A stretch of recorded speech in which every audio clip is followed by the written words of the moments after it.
आखिरकार ये कौन सी प्रजाति है जिसमें सिर्फ मादाएं होती हैं और इसकी खासियत जानते हैं।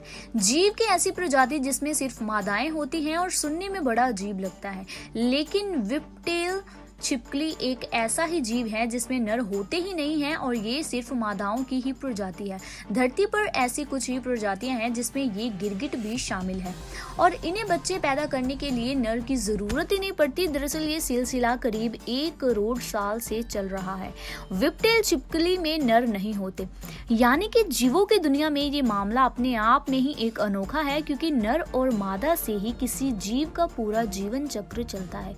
तो दोनों को मिलाकर ही अपनी प्रजाति को आगे बढ़ाने का जो प्रोसेस है वो चलता है। लेकिन उत्तरी मैक्सिको और दक्षिण पश्चिम अमेरिका में पाए जाने वाली व्हिपटेल छिपकली में नर होते ही नहीं है। इसके अलावा अगर बात की जाए छिपकली की सिर्फ मादाओं वाली प्रजाति की, तो व्हिपटेल छिपकली उन चुनिंदा प्रजातियों में शामिल है जो नर से पूरी तरह से वंचित है, यानी कि देखने से वह काफी हद तक बाकी छिपकलियों या गिरगिटों की तरह ही लगती है, लेकिन इनकी आकृति में कुछ खासियत भी है, यानी कि इनका विकास स्थानीय परिस्थितियों के हिसाब से होता है।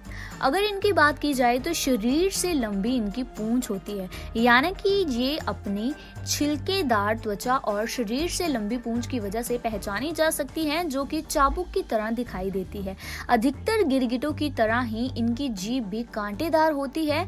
दरअसल ये छोटे कीड़े मकोड़े, फल आदि खाती हैं, जो भी स्थानीय तौर पर उपलब्ध होता है ये उन्हीं को खाती हैं। इसी के साथ अकेली माताएं ही देती हैं बच्चों को जन्म। वैसे ज्यादातर छिपकलियों से उल्ट ये 2 वर्ष की उम्र में ही यौन परिपक्वता प्राप्त कर लेती हैं और अपने से ही बच्चों को जन्म देती है।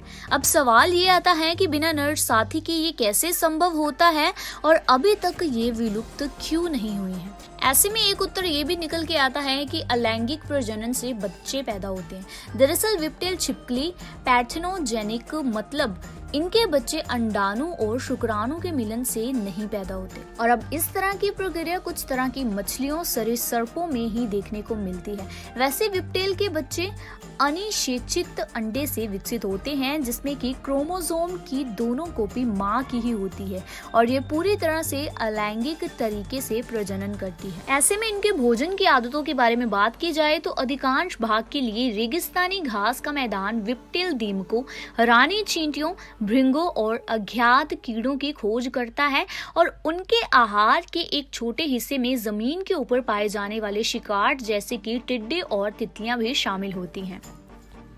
इनका भोजन होता है और इनको इन्हीं भोजन की कुछ आदतें भी होती हैं।